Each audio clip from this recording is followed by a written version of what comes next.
ènìyàn bá máa ní olúwa fún oore rẹ̀ àti fún iṣẹ́ ìyanu rẹ̀ lórí àwa ẹ̀dá. adúpẹ́ lọ́wọ́ ọlọ́run olódùmarè tó fún wa ní orí ọ̀fẹ́ láti wá sórí àkọ́tún ètò Ohun Àwọn Kerubu on FM lónìí. tìrẹ ní ọlá, tìrẹ ní ògo, tìrẹ ní gbogbo agbára, ọlá ńlá àti ipá jẹ́ tìrẹ, nítorí pé ìwọ ni ó dá ohun gbogbo àti nínú ìfẹ́ inú rẹ ni wọ́n fi wà tí a sì dá wọn.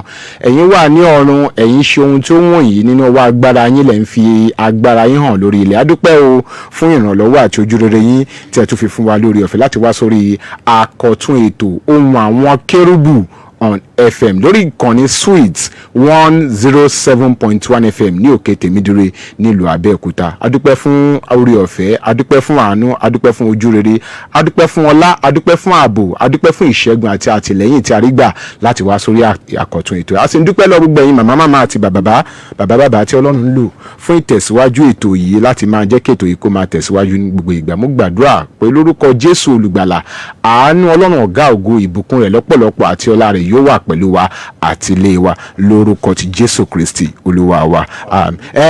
lórí ètò yìí ẹ wo ọ̀rọ̀ tó lágbára púpọ̀ ló nínú ìjọ Ọlọ́run alààyè láti fẹ́ gbéyẹ̀wò lónìí.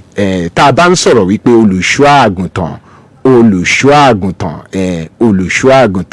ta ni olùṣọ́ àgùntàn gan? iṣẹ́ wo ni Ọlọ́run gbélé àwọn olùṣọ́ àgùntàn lọ́wọ́? báwo ni ìgbé ayé àwọn olùṣọ́ àgùntàn àkókò yìí ti rí? báwo la ṣe ń ṣe sí ipa pàtàkì wo làwọn olùṣọ́ àgùntàn àkókò yìí ni wọ́n ń kó nínú ìjọ? àwọn olùṣọ́ àgùntàn ṣé ìpè ni àbí iṣẹ́ ìrànṣẹ́ àbí ẹ̀bùn? àwọn nǹkan tá a fẹ́ gbéyẹ̀wò lórí ètò tòní ni ajínrere Michael Adébọ̀wálé Adéoyè lórúkọ tèmi, ọmọ babaládùúrà ní kọ̀tún bàbá ìjọ lórí rédíò. ohun ẹni tí ń kígbe ní ìjọ ayé, ẹ tún ọ̀nà Olúwa ṣe. ẹ kú àtàárọ̀, ẹ káàbọ̀ sórí ètò tòní.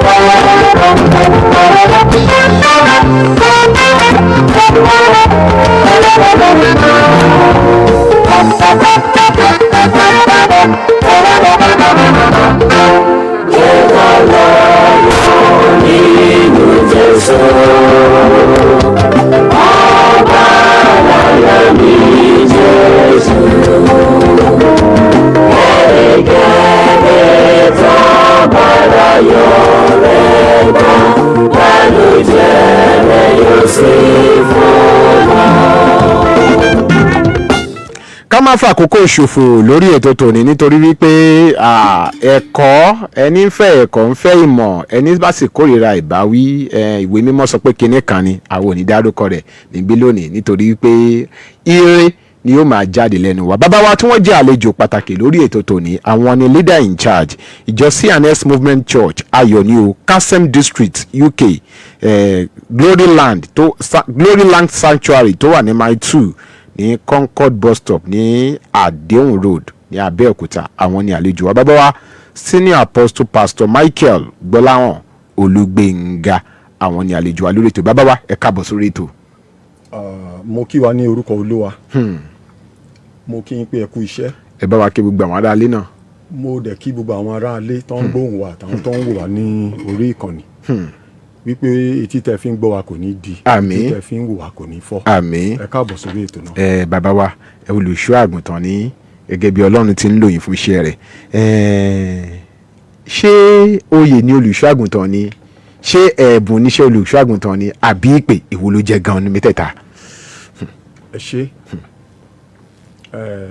ìpè, tá a bá ní ká kọ́kọ́ wò kí ni ìpè. ìpè jẹ́ ìfarahàn Ọlọ́run sí ènìyàn láti fa ènìyàn mọ́ra, láti gbé onítọ̀hún dìde tàbí láti rán onítọ̀hún níṣẹ́. a rí pé nínú eléyìí ọ̀rọ̀ oyè kò farahàn rárá. gẹ́gẹ́ bí ìbéèrè yín, ìpè ni kì í ṣe oyè. ìpè ni kì í ṣe oyè. ìgbà tá a dáyé là ń jẹ oyè. ìpè, kò sẹ́ni tó ń fowó ra ìpè. ọ̀fẹ́ ni Ọlọ́run fi ń fúnni. òun ló ṣe sọ nínú ìwé Matthew 28:11 wípé ẹ wá sọ́dọ̀ mi gbogbo ẹ̀yin tó ń taṣẹ́ ní ìṣẹ́ tí a dẹrù wọlé lórí, èmi yóò fún yín ní ìsinmi. nínú ayé ẹ̀rí pé tá a bá fẹ́ joyè pastor àsanwó ordination fee tá a bá fẹ́ jẹ apostle àsanwó ordination fee tá a bá fẹ́ jẹ most senior apostle tá a bá fẹ́ jẹ special owó ni ìyàtọ̀ gédégbé wà nínú méjèèjì pé ìpè ni kì í ṣe oyè. Ìpè ni kì í ṣe oyè kọ́lọ́run alààyè kó túbọ̀ ràn wá lọ́wọ́. Iṣẹ́ wo gan wa ni Ọlọ́run gbélé àwọn olùṣọ́ àgùntàn lọ́wọ́ nínú ìjọ Ọlọ́run alààyè? Iṣẹ́ wo gan ló gbélé àwọn olùṣọ́ àgùntàn lọ́wọ́? Tá bá wò ta ni olùṣọ́ àgùntàn? Olùṣọ́ àgùntàn jẹ́ ẹni tí Ọlọ́run pè láti máa mójútó agbo Ọlọ́run. Ó jẹ́ ẹni tí Ọlọ́run pè láti máa so àwọn iṣẹ́ tí Ọlọ́run gbélé olùṣọ́ àgùntàn lọ́wọ́ ni pé láti bójútó agbo láti fi ọ̀rọ̀ Ọlọ́run ìwé Joshua 1:9 ó sọ fún wa ó ní ìwé yìí kò gbọ́dọ̀ kúrò ní ẹnu rẹ ní àárọ̀ ọ̀sán àti ní òru pé nígbà náà nìwọ yóò ṣe kíni nìwọ yóò ṣe rere ṣe rí olùṣọ́ àgùntàn Ọlọ́run ò gbé wọn kalẹ̀ fún nǹkan míì ju láti ṣiṣẹ́ ìránṣẹ́ fún Ọlọ́run láti fi ọ̀rọ̀ Ọlọ́run bọ́ àwọn ènìyàn láti kọ́ wọn láti tọ́ wọn láti máa darí wọn pàápàá jùlọ olùṣọ́ àgùntàn gbọ́dọ̀ lè fi àpẹẹrẹ rere lélẹ̀ tí àwọn ọmọ ìjọ lè máa tẹ̀lé.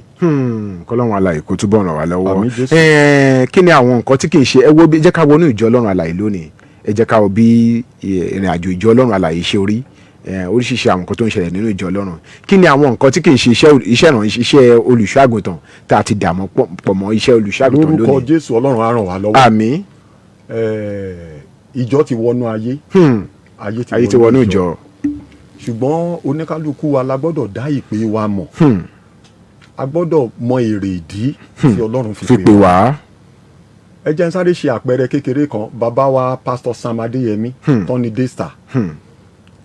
Nínú ọ̀rọ̀ wọn ní iṣẹ́ ìránṣẹ́ tọ́lọ́run gbé láwọn lọ́wọ́ ni pé to raise God's generals láti gbé àwọn oníṣẹ́ ìránṣẹ́ dìde wọn ò dẹ̀ kúrò nínú ìpè yìí because àwọn kan sọ pé bí iṣẹ́ yín ṣe dá tó ó yẹ kẹ́ ti ní branch ń bí kẹ́ ti ní ẹ̀ka wọn lọ́lọ́run ò pe àwọn láti ní ẹ̀ka tá bá dẹ̀ wò nínú ìpè tán dúró sí 20,000 lèèyàn tó ń jọ́sìn nínú ìjọ wọn ní every Sunday tá bá rí pásítọ̀ kan tó ní sà Olúwa ti pè mí mo fẹ́ tẹ̀síwájú tó bá kúrò ńbẹ̀ tẹ́ bá máa dé ìjọ wọn ní next Sunday ẹ ní rí àyè tó ṣòfò nítorí pé ó dúró nínú ìpè ayé ìsìn la máa rí pásítọ̀ nítorí pé ó fẹ́ mú kí ìjọ kún òun la rí tó ń pe Pasuma wá sí church tó ń pe Portable wá sí church ṣé báwọn àpọ́stélì ìgbàanì ṣe bọ́n ṣe nìyẹn tí olùṣọ́ àgùntàn bá ti ń wò pé kí lòun lè fi mú ìjọ kún tí olùṣọ́ àgùntàn ń dá àjọ kíkó lẹ̀ nínú ìjọ tí àjọ bá fọ́ béèyàn kan ò bá dáwó ẹ̀ rí pé olùṣọ́ àgùntàn bẹ́ẹ̀ ti dẹni yẹpẹrẹ.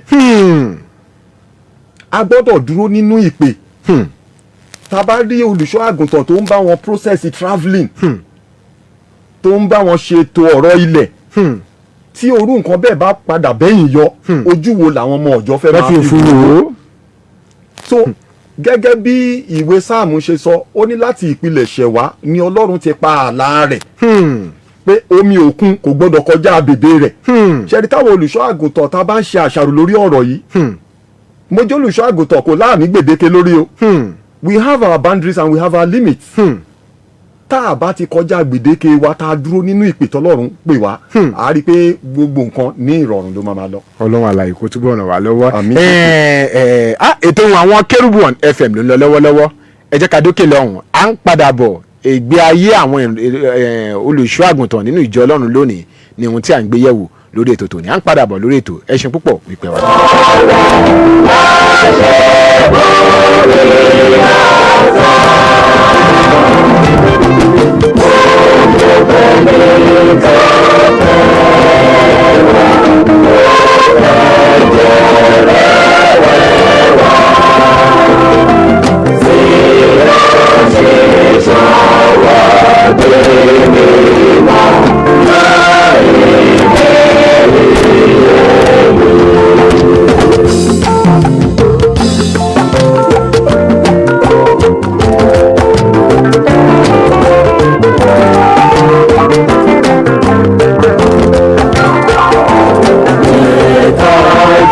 tẹ́tí sí ìkéde pàtàkì ìjọ Jehovah Shalom Spiritual Church àgọ́ Gideoni headquarters ló kéde ó sì ń pe gbogbo ènìyàn ṣíṣe ìdúpẹ́ àjọ̀bí ìkórè ọlọ́dọọdún ọdún karùndínlógójì irú 35 years annual harvest thanksgiving service ìṣàkóso nínú ìbùkún dominion blessing Genesis chapter 1 verse 26 ní àkòrí tí yóò wáyé ní ọjọ́ ìsinmi Sunday kọ̀ọ̀kan nínú oṣù kẹwàá ọdún yìí Sunday October 5 2025 ní aago mọ́kànlá òwúrọ̀ 11 a.m. nínú ilé ìjọsìn wọn tó wà behind Ohun Baptist Primary School àti Olúbadé Ohun Abẹ́òkúta assistant venerable superior evangelist A. Oríjà ní oníwàásù ẹ̀jẹ̀ náà royal fathers of the day his royal majesty ọba Dr. Clement Kọ́láwọlé Akínọlá Iléwó of Iléwó Orílẹ̀ Kingdom àti bàbá àwọ̀ his royal majesty ọba Solomon Àtàndá Oyèbíolú of Areku imperial priest prophet Omírẹ̀mí Olóyìn Baálẹ̀ Eru Iléwó Orílẹ̀ Kingdom chairman harvest committees eminence primary prophet Dr. S. Adéàlá supreme head Jehovah Shalom Spiritual Church worldwide olùgbàlejò 08037217980.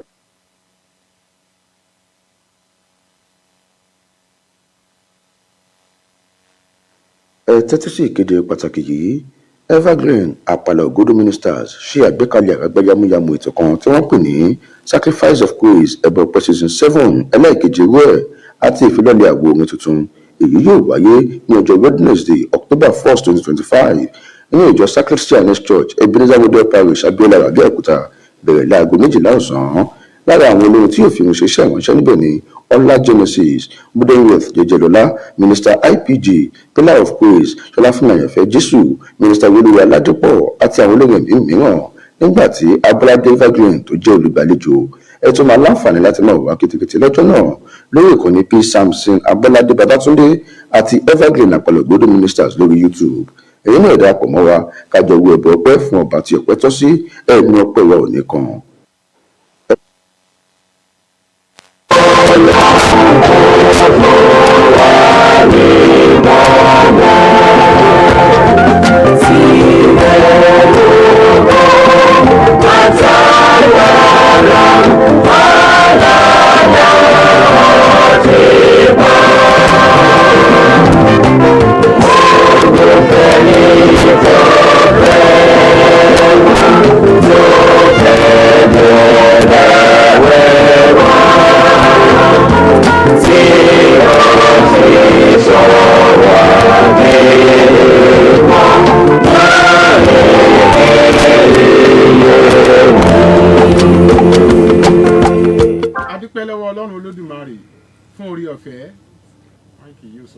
fún oore ọ̀fẹ́ àti àánú rẹ̀ lórí wa.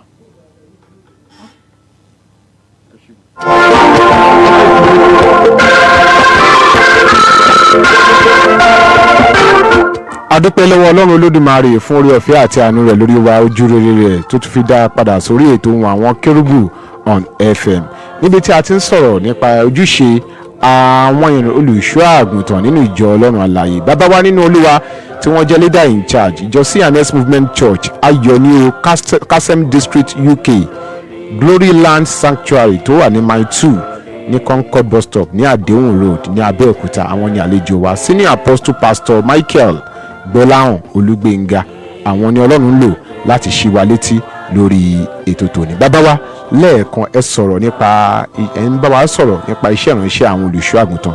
bàbá wa ṣé dandan ni pé téèyàn bá jẹ́ olùṣọ́ àgùntàn ó tún gbọ́dọ̀ lọ sí ilé ẹ̀kọ́ bíbélì ni ṣe bóyá ẹ sọ pé ìpè ni ṣé dandan ló tún gbọ́dọ̀ lọ sí ilé ẹ̀kọ́ bíbélì. ẹ ṣe ìpè gẹ́gẹ́ bá a ṣe sọ ìpè ó jẹ́ ohun tó wá láti ọ̀dọ̀ ọlọ́run ẹni tọ́lọ́run bá pè ọlọ́run máa ń dúró tì í ó sì máa ń tì í lẹ́yìn ṣe rí ohun tí ìpè nílò òun ni ìgbọràn bọ́lọ́run bá pè èèyàn gbọ́ràn sí gbogbo àṣẹ tọ́lọ́run bá pa fún ẹ ní ìgbàgbọ́ nínú ohun tó bá sọ nínú ìgbàgbọ́ tó o bá níyẹn ibẹ̀ ni o ti máa ní oore ọ̀fẹ́ àti ní agbára nípasẹ̀ ẹ̀bùn ẹ̀mí mímọ́ tá a bá sọ wípé ẹni tó nípè pé bóyá tí ò bá lọ léèwé àbí dandan ni kó lọ léèwé ṣẹ́rí a lọ léèwé a ò lọ léèwé kò ní nǹkan kan ṣe pẹ̀lú ìpè o. kò ní nǹkan kan ṣe pẹ̀lú ìpè. kò ní nǹkan kan ṣe pẹ̀lú ìpè. if we go back to history tá a bá wo àwọn tí bàbá wa tí ọlọ́run lò fún iṣẹ́ ìránṣẹ́ ìgbàanì mélòó ni wọ́n ló kàwé but iṣẹ́ tán ṣe é lẹ̀ ó láàmì láaka dépò pé lẹ́yìn ìgbà tí gbogbo wọn kọjá lọ iṣẹ́ ìránṣẹ́ wọn yìí fọhùn síbẹ̀. ṣùgbọ́n tá a bá wo ayé òde òní ohun tó yẹ ká gba ẹ̀mí mímọ́ láàyè láti ṣe ọgbọ́n orí la fi ń ṣe sensual knowledge. òun ni bíbélì ṣe sọ pé òun á sọ ọgbọ́n ọlọ́gbọ́n di ọgbọ́n aṣiwèrè òun á sọ ọgbọ́n aṣiwèrè òun á sọ di ti ọlọ́gbọ́n. ṣe rí nínú ìpè téèyàn bá ti ní ìgbọràn tó ní ìgbàgbọ́ tó dẹ̀ fi àyè sílẹ̀ fún ẹ̀mí mímọ́ láti ṣiṣẹ́ ohun gbogbo téèyàn bá ń ṣe ló máa ṣe déédéé. bọ́tí ìyẹn ò wá ní wípé èèyàn ò gbọ́dọ̀ kẹ́kọ̀ọ́ ohun tá à ń sọ ni pé a ò gbọ́dọ̀ gbé ìdíwọ̀n ẹ̀kọ́ lé ìpè ìpè dádúró ni. bíbélì dẹ̀ sọ fún wa ó lóun tóun pẹ̀lú àwọn ọmọ Jákọ́bù ó lóun ò pè wọ́n lásán ó lóun ò ní jẹ́ kí ojú kó tì wọ́n.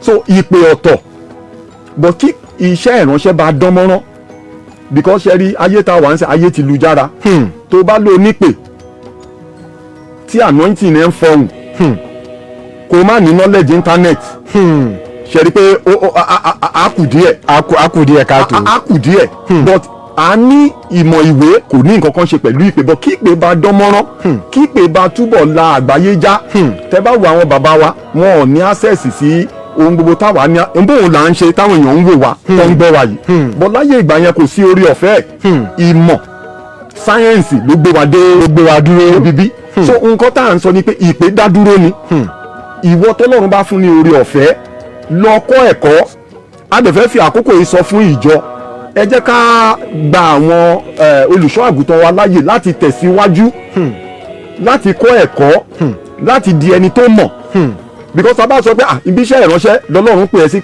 a rí pé ibi tí àwọn olùṣọ́ àgùntàn tó kù bá wà orú olùṣọ́ àgùntàn bẹ́ẹ̀ ẹ̀yìn ló máa wà lórúkọ Jésù a ò ní jẹ́ ní ẹ̀yìn. àmín Ọlọ́run alààyè yóò túbọ̀ ràn wá lọ́wọ́ àwọn ọ̀nà wo ni ojúṣe àwọn olùṣọ́ àgùntàn ní ti mẹ́hẹ nínú ìjọ Ọlọ́run lónìí ẹ jẹ́ ká wò ó ṣe fún wa. lórúkọ Jésù Ọlọ́run á ràn wá lọ́wọ́. àmín. kò sí ohun kan téèyàn ń ṣe nísìnyí tí kò sí ìdojúkọ ńbẹ. ṣe rí ìdojúkọ tí àwọn olùṣọ́ àgùntàn tiẹ̀ ní ó pọ̀ lọ́pọ̀lọpọ̀. mò ń worí ayélujára ní bí ọjọ́ mélòó sẹ́yìn wọ́n gbé nǹkan kan síbẹ̀ ó pa mí lẹ́rìn. wọ́n ní olùṣọ́ àgùntàn is not an ambulance that you can call upon during emergency. ìtumọ̀ ẹ̀ ni wípé bàbá ní olùṣọ́ àgùntàn ní orí ìjọ tó ń ṣe ojúṣe ìhàwó làwọn ọmọ ọjọ́ kọ sí olùṣọ́ àgùntàn yìí. ǹjẹ́ wọ́n rántí wípé ẹ̀jẹ̀ tó rọrùn lára títí wọn náà ló wà lára olùṣọ́ àgùntàn. bẹ́ẹ̀ ṣe ń lépa àti sanwó ilé ẹ̀kọ́ ọmọ yín náà ní ìdojúkọ orú bẹ́ẹ̀ náà wà fún olùṣọ́ àgùntàn. ọ̀pọ̀lọpọ̀ olùṣọ́ àgùntàn ni wọn ò ní orí ọ̀fẹ́ láti gbé ní mission house. tó yẹ pé àwọn olùṣọ́ àgùntàn bẹ́ẹ̀ àwọn náà wà nínú ilé ara àwọn ilé mi rẹ́ǹtì ni. so àwọn ìdojúkọ pàápàá jùlọ tí olùṣọ́ àgùntàn bá wà lórí ìjọ kan tí kò bá rí àwọn alábàáṣiṣẹ́ a máa mú kí iṣẹ́ olùṣọ́ àgùntàn kó ṣe kí ni o kó mẹ́hẹ. bí olùṣọ́ àgùntàn bá wà nínú ìjọ níbi tí ohun táwọn olóyìnbó ń pè ní division ìyapa tó wà èmi ni tapolo níbi tó bá wà a máa mú kùdìẹ̀kudiẹ bá iṣẹ́ ìránṣẹ́ orú olùṣọ́ àgùntàn bẹ́ẹ̀.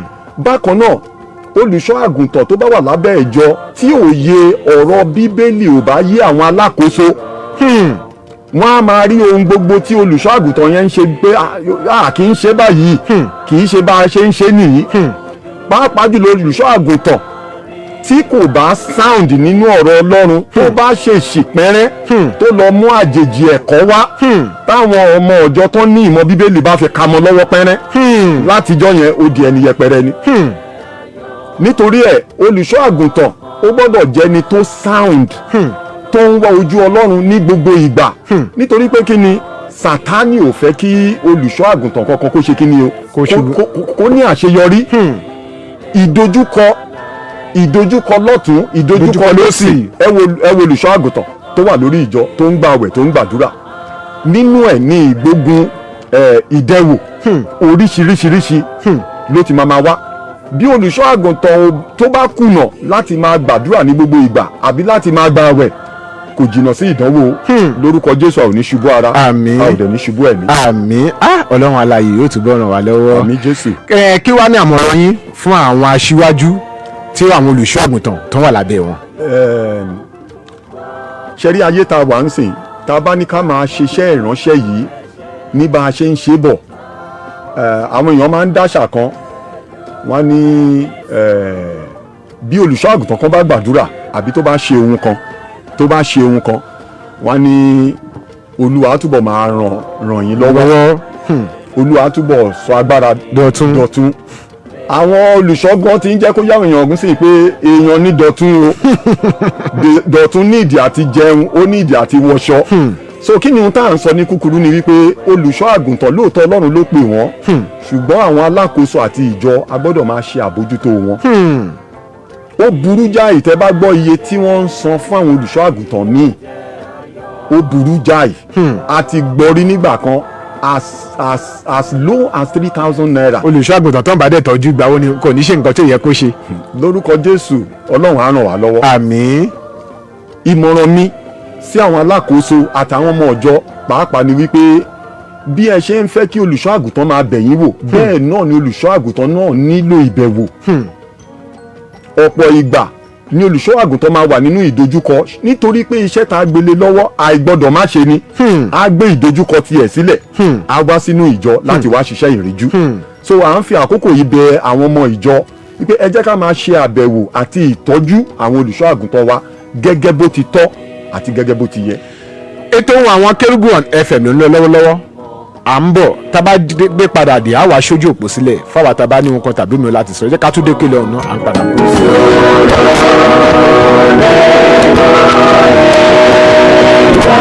ẹ tẹ́tí sí ìkéde pàtàkì Judge Over Shalom Spiritual Church àgọ́ Gideoni headquarters ló kéde ó sì ń pe gbogbo ènìyàn ṣíṣe ìdúpẹ́ àjọ̀bí ìkórè ọlọ́dọọdún ọdún karùndínlógójì irú 35 years annual harvest thanksgiving service ìṣàkóso nínú ìbùkún dominion blessing Genesis chapter 1 verse 26 ní àkòrí jí yóò wáyé ní ọjọ́ ìsinmi Sunday kọ̀ọ̀kan nínú oṣù kẹwàá ọdún yìí Sunday October 5 2025 ní aago mọ́kànlá òwúrọ̀ 11 a.m. nínú ilé ìjọsìn wọn tó wà behind Ohun Baptist Primary School àti Olúbadé Ohun Abẹ́òkúta Assistant Venerable Superior Evangelist A. Oríjà ní oníwàásù ẹ̀jẹ̀ náà Royal Fathers of the Day His Royal Majesty Ọba Dr. Clement Kọ́láwọlé Akínọláléwó of Ìléwó Orílẹ̀ Kingdom àti bàbá àwọ̀ His Royal Majesty Ọba Solomon Àtàndá Oyèbíolú of Àrèkù Imperial Priest Prophet Omírẹ̀mí Olóyìn Baálẹ̀ Èrù Ìléwó Orílẹ̀ Kingdom Chairman Harvest Committees Eminence Primary Prophet Dr. S. Adéàlá Supreme Head Judge Over Shalom Spiritual Church Worldwide olùgbàlejò 08037217980. ẹ tẹ́tí sí ìkéde pàtàkì yìí Evergreen Apala Ogodo Ministers ṣe àgbékalẹ̀ àgbáyámúyámú ètò kan tí wọ́n pè ní Sacrifice of Praise ẹbọ ọpẹ́ season 7 ẹlẹ́ẹ̀kejì irú ẹ̀ àti ìfilọ́lẹ̀ àgbo orin tuntun èyí yóò wáyé ní ọjọ́ Wednesday October 1st 2025 nínú ìjọ Sacred Christian Church Ebenezer Model Parish Abiola Abẹ́òkúta bẹ̀rẹ̀ láago 12 ọ̀sán lára àwọn olóhùn tí yóò fi hàn ṣiṣẹ́ ìránṣẹ́ níbẹ̀ ni ọlá Genesis Budenworth jẹjẹlọlá Minister IPG Pillar of Praise ṣọlá fún àyànfẹ́ Jésù Minister Olúwa Aládépọ̀ àti àwọn olórin ẹ̀mí mìíràn nígbà tí Abọ́ládé Evergreen tó jẹ́ olùgbàlejò ẹ tún máa láǹfààní láti máa wá kìtìkìtì lọ́jọ́ náà lórí ìkànnì P Samson Abọ́ládé Babátúndé àti Evergreen Apala Ogodo Ministers lórí YouTube èyí náà darapọ̀ mọ́ wa kájọ wo ẹ̀bùn ọpẹ́ fún ọba tí ọpẹ́ tọ́ sí ẹ̀mí ọpẹ́ wa ò ní kan.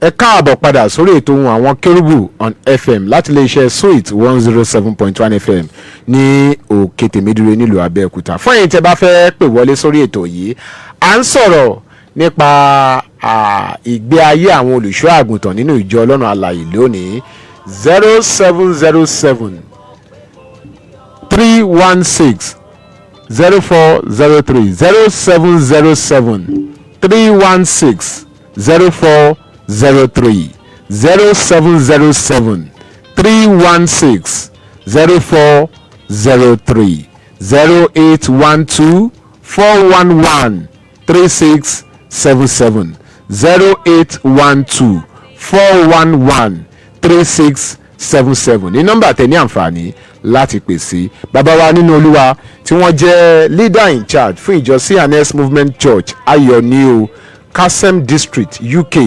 àwọn Gloryland Sanctuary tó wà ní mile 2 Concord bus stop ní àdéhùn ní Abẹ́òkúta àwọn ní àlejò wa. Senior Apostle Pastor Michael Gbolahan Olúgbénga àwọn ni Ọlọ́run fún ní orí ọ̀fẹ́ láti jẹ́ àlejò wa lórí ètò yìí. bàbá wa ẹ kú atótónu àtẹ̀kan.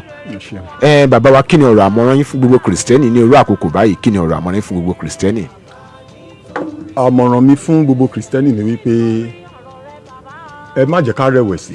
lóòótọ́ ìdojúkọ wà ọ̀pọ̀ níbi tán ti ń lọ sí ilé ìjọsìn owó mọ́tò lásán ń sìn, ṣùgbọ́n tá a bá gbàgbọ́ wípé Ọlọ́run tó ti ń pèsè fún wa láti ìpilẹ̀ṣẹ̀ wa ó yìí wà níbẹ̀ tí ń jẹ́ Jehovah Jireh. ẹ má jẹ́ ká rojú, ẹ má jẹ́ ká wojú owó. iṣẹ́ ìríjú wa tó pè wá sí ni kẹ́ ẹ jẹ́ ká máa ṣe. ó ní ta ló ṣe é fún mi tèmi kò san fún. èrè wa ń bẹ ní ọ̀run, èrè yẹn ni kẹ́ ẹ jẹ́ ká tẹjú mọ́. níwọ̀n ìgbà tá a bá ń ṣe eléyìí mo mọ̀ pé lórúkọ Jésù yóò dára fún wa. àmín. àwa tá a bá fẹ́ pè wọlé 0707 316 0403 0707 316 0403 0812 411 3677 ní nọ́mbà tẹ̀ ní àǹfààní láti pèsè. à ń bọ̀ náà. hello. ẹ káàbọ̀. ẹ káàbọ̀ sáà. ẹ kú ètò. yes sir, kí lórúkọ yín àti bọ̀dẹ̀ tí ń pè wá? Elijah láti Kútọ̀nù sọ̀rọ̀. ẹ káàbọ̀ sórí ètò bàbá wa. mo fẹ́ appreciate bàbá wa nínú Olúwa tí wọ́n sọ̀rọ̀ lọ́wọ́lọ́wọ́ yẹn. In fact Ọlọ́run bless wọn pẹ̀lú iná dáadáa. wọ́n jẹ́ mọ́ tí wọ́n ń sọ dáadáa. ẹ̀kọ́ ńlá ni wọ́n kọ́ àwa táwọn bọ́ọ̀lù náà tàbí àwa táwa ní táwa lé tá à ń gbọ́. lórúkọ Jésù ọpọlọ wọn ìjọba. àmín. ọ̀pá àṣẹ náà tọ́lọ́ fi lé wọn lọ́wọ́ kò ní ṣẹ́. àmín. I really appreciate the topic yẹn gẹ́gẹ́ bí olùṣọ́àgùtàn. ẹ ṣé púpọ̀ bàbá wa. ẹ ṣé lọ́pọ̀lọpọ̀. ẹ ṣé púpọ̀ bàbá wa. 0707 316 0403 0812 411 3677 0812 411 3677 ní nọ́mbà tẹ ní àǹfààní láti pèsè. à ń bọ̀ náà.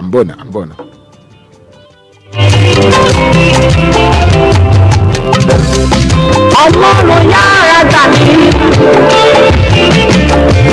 yára láti ràn mí lọ́wọ́. Láti ènìyàn búburú bá súnmọ́ mi o, kẹ́kọ̀ọ́ kọsẹ̀ kan ṣubú. Kíyèsí gbogbo ẹni tó bá iná ẹ̀ fi yí ara yín ká o. Inú ẹ̀ka iná yìí ni kí ẹ rìn nínú ẹ̀ o. Orí ọwọ́ ìdáǹdè ó ń bẹ lára mi. ohun tí ọpọ́n sókàn ni àkànṣe ìpolongo ọjà tí wọ́n ṣonígbọ̀wọ́ ẹ̀ lórí Sweet 107.1 FM. ẹ máa bá wa ká lọ. Ọ̀rọ̀ rẹ̀ nítorí ọ̀rọ̀ rẹ̀. ẹ káàbọ̀ padà sórí ètò. abala tí a wà lọ́wọ́lọ́wọ́ ní abala tí ilé ìjọsìn CNS Movement Church ayọ̀nío Kasem District UK Gloryland Sanctuary tó wà ní mile 2 ní Concord bus stop ní àdéhùn road Abẹ́òkúta tí wọ́n ṣe onígbọ̀wọ́ wọn. bàbá wa ẹ bá wa dárúkọ yín fáwọn tó wà nílé. orúkọ mi ni olùṣọ́ àgùntàn Gbolahan Olúgbénga Michael. iṣẹ́ pàtàkì wo ló mú wá sórí ètò tòní? ohun tá a mú wá ní òní ni a wá sọ̀rọ̀ lórí ìṣọ́ òru tí Olúwa pa láṣẹ fún wa tí yóò wáyé ní àṣálẹ́ yìí ní dédé aago 10 títí di ilẹ̀ mọ́ kedere. àṣálẹ́ òní ní ìṣòro yẹn máa wáyé. ìṣòro yẹn máa wáyé. ṣé ìṣòro ọlọ́sọ̀ọ̀sẹ̀ ni àbó lóṣooṣù àbọ̀ lọ́dọọdún? ẹ̀ẹ̀kan lọ́dún ló ń wáyé. ṣùgbọ́n bọ́lọ́n bá túbọ̀ ràn wá lọ́wọ́ kò sí nǹkan tó ní ká máa ṣe lóòrèkóòrè torí ó jẹ́ ìsọjí tó tóbi tó tóbi tó dẹ̀ nílò ọ̀pọ̀lọpọ̀ planning ni but lọ́wọ́lọ́wọ́ báyìí ẹ̀ẹ̀kan lọ́dún ló ń wáyé. ẹ̀ẹ̀kan lọ́dún ló ń wáyé. ṣé ìjọ ló wò pé ká gbé ìṣòro kalẹ̀ ni àbí àbí ẹ̀kan wò pé ẹ jẹ́ ká kàn máa ṣe àbí ẹ̀mí Ọlọ́run ló pa láṣẹ pé kẹ́ máa ṣe. ṣe rí ìjọ ẹ̀mí ni ìjọ wa a kì í fi orí ṣe ohunkóhun èyí ò túmọ̀ sí wípé a ò ní àwọn àlàkalẹ̀ ètò tá à ń ṣe o ṣùgbọ́n irú ìṣọ́ òru eléyìí àṣẹ Ọlọ́run ni èrèdí tó Olúwa dẹ̀ fi ní pé ká gbé kalẹ̀ kò yé àwa ó ní mo ṣe sọ lẹ́ẹ̀kan pé olùṣọ́ àgùntàn gbọ́dọ̀ jẹ́ ẹni tó ń gbọ́ràn sí àṣẹ Ọlọ́run tọ́lọ́run bá ti ní ṣe báyìí ìwọ má béèrè lọ́wọ́ Ọlọ́run ṣá lọ tààrà ìwọ ṣe ohun tí Olúwa ní. ká tẹ̀lé àṣẹ tọ́lọ́run bá ní ká tẹ̀lé Ọlọ́run àlàyé ló mú sábà bí ìṣòro yìí. níbo ni ilé ìjọsìn yín wà báwo làwọn èèyàn ṣe máa débẹ̀ fún ìṣòro yìí. lẹ́ẹ̀kan sí orúkọ ilé ìjọsìn wa ní Cherubim and Seraphim Movement Church Kasen District UK Gloryland Sanctuary ìjọ wa wà ní mile 2 ní ìyànà Concord ká tó dé àdéhùn láti láfẹnwá anywhere tó ti lè hùn kẹ́ ti máa bọ̀ tẹ́ bá ti dé láfẹnwá ẹ gbé márúwá tó ń lọ sí àdéhùn kẹ́ tó dé àdéhùn ẹ sọ fún ẹni tó ń wa márúwá wípé mile 2 lẹ ti fẹ́ bọ́ọ̀lẹ̀ ní kété tẹ́ bá ti bọ́ọ̀lẹ̀ mile 2 ẹ béèrè ibi tó ń pè ní ìyànà Concord ẹ béèrè ìjọ ayọ̀ ni tó wà níbẹ̀. báwọn èèyàn ṣe máa débẹ̀ nìyẹn Ọlọ́run alààyè á ràn wá lọ́wọ́. kí ni àkòrí ìṣòro yìí. àkòrí ìṣòro yìí la pè ní let the fire fall again jẹ́ kí náà rẹ kó sọ̀kalẹ̀ lẹ́ẹ̀kan sí. jẹ́ kí náà rẹ ó sọ̀kalẹ̀ lẹ́ẹ̀kan sí. kí ló mú àkòrí ìṣòro yìí wá. oníṣẹ́ tí ò ní jẹ́ kí iṣẹ́ ẹ̀ kó bàjẹ́ ni. Ọlọ́run bojú wo lẹ̀ ó wo ayé ní àkókò tá a wà yìí ó rí wípé ẹ̀sìn ìgbàgbọ́ ó ti dorí kodò òun la ṣe nílò iná ní àkókò yìí torí tá a bá wo ohun tí ìwé Ábákúkù orí 3 ẹsẹ̀ 2 wí ó ní mo gbọ́ ohùn rẹ ẹ̀rù sì bà mí ó ní mú iṣẹ́ rẹ tó ti dòkú wọn ní sọjí láàrin ọdún ó ní mú wọn sọjí ó lè di mímọ̀ ó ní nínú ìbínú rẹ rántí àánú. ẹ wo ìgbàgbọ́ ṣíṣe ní àkókò yìí bí ènìyàn ò bá jiná nínú ìgbàgbọ́ ìlàkọjá ó ti jẹ́ káwọn èèyàn sọ ìgbàgbọ́ nù. téèyàn ò bá níná nú. béèyàn ò bá níná nú. béèyàn ò bá níná nú wípé òkè owó oúnjẹ tó kù lọ́wọ́ mi nìyí mo gbọ́dọ̀ fi wọ mọ́tò lọ sí church. nítorí pé bó bá jókòó lé bó bá náwó yẹn tán ibi á padà pa ẹ́. ó ò ṣe kún ná fún ẹni tó bíbélì wípé ṣé ẹni tó dá ẹnu wàá mọ̀ pé ẹnu yóò jẹun bí ni. kúnná lọ fi wá ojú ẹni tó dá ẹnu tó máa fún ẹnu yẹn lóúnjẹ. dépò wípé tó bá lọ yàtọ̀ sí oúnjẹ ṣe rí oúnjẹ ìbá bá jẹ after some time ó máa digest. bẹ́ẹ̀ni. bọ́ tó bá lọ oúnjẹ ẹ̀mí tó máa jẹ ó lè jẹ oúnjẹ tó máa jẹ ńjọ́ yẹn ló máa ṣínà ayérayé fún ẹ tẹ́bi ò ní pa ẹ́ mọ́ tó fi ní rántí òṣì mọ́. so òun lọ́lọ́run fi wò ó wípé ìrìn àjò àkókò yìí béèyàn ò bá níná nínú Ọlọ́run má jẹ́ kéèyàn bómi ayé lọ. Ọlọ́run alààyè ní bómi ayé lọ lórúkọ Jésù. tí àwọn ènìyàn bá wà ń bọ̀ níbi ìṣòro yìí kí ni káwọn èèyàn mú dání. ìwé Jòhánù jẹ́ kó yé wa wípé àwa yóò mọ òtítọ́ olóòtítọ́ yóò sì sọ wá di òmìnira. kò sí ohun méjì tá a rọ àwọn ènìyàn láti mú wá ju ìgbàgbọ́ wọn lọ. ju ìgbàgbọ́ wọn lọ ìgbàgbọ́ yín lẹ nílò láti mú wá ẹ nílò àti mú anything wá. àwọn kan ní kan gbé ti bí wá kọ́ mẹ́tọ̀ wá. ìrọ̀ lóòótọ́ oríṣiríṣi ìjọ ló wà but ìjọ titi wa ìjọ ẹlẹ́mìí ni ìjọ tó dẹ̀dá yàtọ̀ ni. so tó bá ń bọ̀ ohun kan tí mo kàn máa bẹ̀ wọ́n ní orúkọ Ọlọ́run ni wípé ẹ mú ẹ lè ti máa lọ ìṣọ́ òru káàkiri ẹ ti lè máa lọ ìsọjí ẹ ti lè máa lọ ìpàgọ́ àdúrà ṣùgbọ́n eléyìí tẹ́ ń bọ̀ ní àṣálẹ́ yìí ohun kan ni mo kàn máa rọ̀ yín ìgbàgbọ́ yín ni kẹ́ mú dání. ká mú dání Ọlọ́run àlàyé àwọn ìránṣẹ́ Ọlọ́run pàtàkì wo ni ká máa fojú sọ́nà fún níbi ìṣòro náà. ẹ̀mí mímọ́ the Holy Ghost òun ni ìránṣẹ́ àgbà pátápátá tí gbogbo wa àwa tó kù máa ṣiṣẹ́ ìránṣẹ́ lábẹ́ wọn. ẹ̀mí mímọ́ ni gbogbo àwọn ìránṣẹ́ Ọlọ́run tó kù máa ṣiṣẹ́ lábẹ́ wọn. bẹ́ẹ̀ni kì í ṣe wá pàdé mi màá ti wà ń bẹ̀ láago mẹ́ta. irọ́ àbí màá ti wà ń bẹ̀ láago mẹ́rin. irọ́ ẹ̀mí mímọ́ òun ni chief minister wa tí gbogbo àwọn other anointed ministers of God tó máa ṣiṣẹ́ lábẹ́. tó máa kẹ́kọ̀ọ́ lábẹ́ tó máa ṣiṣẹ́ ìrànṣẹ́ lábẹ́ wọn ọlọ́run alààyè ó ràn wá lọ́wọ́. ẹ tún bá wa sọ báwo ṣe dé church yẹn lẹ́ẹ̀kan sí. gẹ́gẹ́ bí mo ti sọ lákọ̀ọ́kọ́ láti ibikíbi tẹ bá ti ń bọ̀ tọ́lọ́run bá ti lè ràn yín lọ́wọ́ tẹ ti dé láfẹ̀wá ẹ ṣàgbé márúwá tó ń lọ sí àdéhùn kẹ sọ fún ní márúwá wípé ìyànà Concord lẹ́ ń lọ ní mile 2 kété tẹ bá ti bọ́ọ̀lẹ̀ ẹ béèrè ìjọ ayọ̀ ni tó wà níbẹ̀ kò pé méjì. ẹ káàbọ̀ ẹ dúpẹ́ lọ́wọ́ Ọlọ́run fún rẹ̀ ọ̀fẹ́ wa ẹ dárúkọ ìjọ yín fún àwọn ènìyàn lẹ́ẹ̀kan sí. Orúkọ ìjọ wa ni ìjọ Kérúbù àti Séráfù onítẹ̀síwájú tí àdàmọ̀dé ẹ̀lédè ìbò tá à ń pè ní Cherubim and Seraphim Movement Church tó wà ní under àkóso Kasem District UK Glory Land Sanctuary tó wà ní mile 2 ní ìyànà Concord ká tó dé àdéhùn. nọ́mbà wo làwọn èèyàn máa pè é sí bí a mo tiẹ̀ ń bọ̀ lọ́nà mi ò mọ bí mo ṣe fẹ́ débẹ̀ mi ò ọ̀nà ti fẹ́ dé ṣe bẹ́ẹ̀ ni fẹ́ dàrú mọ́ mi lójú ó dà jẹ́ kí n pe nọ́mbà wo ni wọ́n lè pè sí. ok 070 35 23 2009. èmi ṣẹ̀ṣẹ̀ mú báírò ni ẹ bá mi pè lẹ́ẹ̀kan sí ẹ wà bá mi fi ẹ̀sọ́ pé dáadáa kí n lè rí kọ́ọ̀lẹ̀. 070 35 23 2009.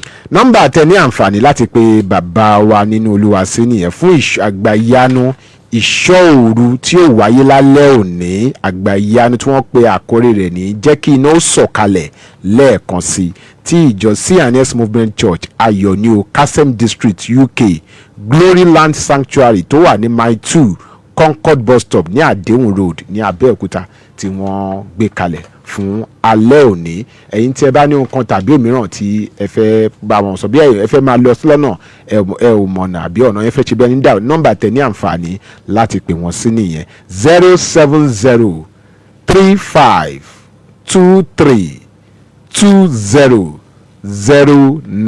0707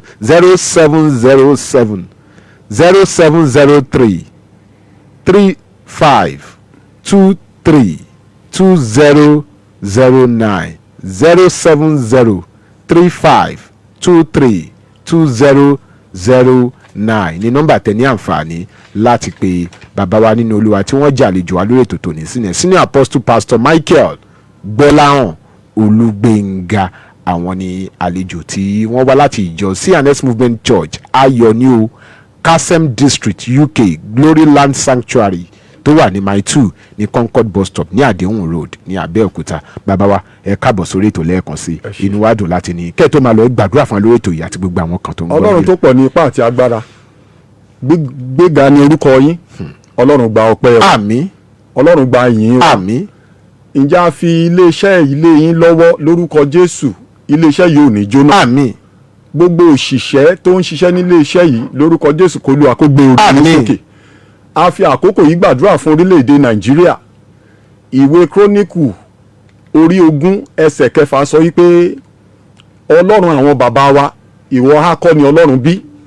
ǹjẹ́ a fi ọ̀rọ̀ orílẹ̀-èdè ilé ọ lọ́wọ́ Olúwa ṣe àtúnṣe. àmín. fi wá lọ́kàn balẹ̀. àmín. ogun ìpànìyàn lónìí ìjínigbé lọ́la Olúwa jẹ́ kó dópin. àmín. agbára ẹ̀mí mímọ́ rẹ jẹ́ kó máa darí àwọn olórí wa ní orúkọ Jésù Kristi Olúwa wa. àmín àmín àmín lórúkọ Jésù. a dúpẹ́ púpọ̀ lọ́wọ́ Ọlọ́run alààyè fún ọ̀rọ̀ tó fi fún wa láti wá sórí àkọ́tún ètò yìí lónìí. a sì dúpẹ́ lọ́wọ́ bàbá wa tí wọ́n jẹ́ àlejò wa bàbá wa nínú Olúwa senior apostle pastor Michael Gbolahan Olúgbénga tẹ̀ darapọ̀ mọ́ wa lórí ètò. a nílò pé tá a bá tún pè nígbà mìíràn ẹ ó ní àǹfààní láti darapọ̀ mọ́ wa lórí ètò yìí. a ó máa jẹ yín. Ọlọ́run alààyè yóò sì túbọ̀ ràn yín lọ́wọ́. ìjọ Ọlọ́run yóò máa tẹ̀síwájú. ẹ jẹ́ kí n máa fèyí ṣe lọ lórí ètò tòní fún ẹ̀yin tẹ́ bá dé nǹkan tàbí òmíràn láti gbé mi atọ́kùn ètò Ohun Àwọn Kérúbù on FM. so ẹ ní àǹfààní láti pè mí sórí nọ́mbà yìí 081 655 37283 081 655 37283 ní nọ́mbà tẹ́ ní àǹfààní láti pè sí 081 655 37283. a ó fàyọ̀ pàdé lọ́sẹ̀ tó ń bọ̀ wá láti dààmú òní jẹ́ tẹnikẹ́ni nínú wa. ajínrere Michael Adébọ̀wálé Adéoyè lórúkọ tèmi ọmọ babaládùúrà ní kọ̀tún bàbá ìjọ lórí rédíò ohun ẹni tí ń kígbe ní ìjù ayé ẹ tún ọ̀nà olúwa ṣe. ayọ̀ àti àlàáfíà la ó fi pàdé lọ́sẹ̀ tó ń bọ̀ láṣẹ ọlọ́run ọ̀gá ògo. Shalom shalom.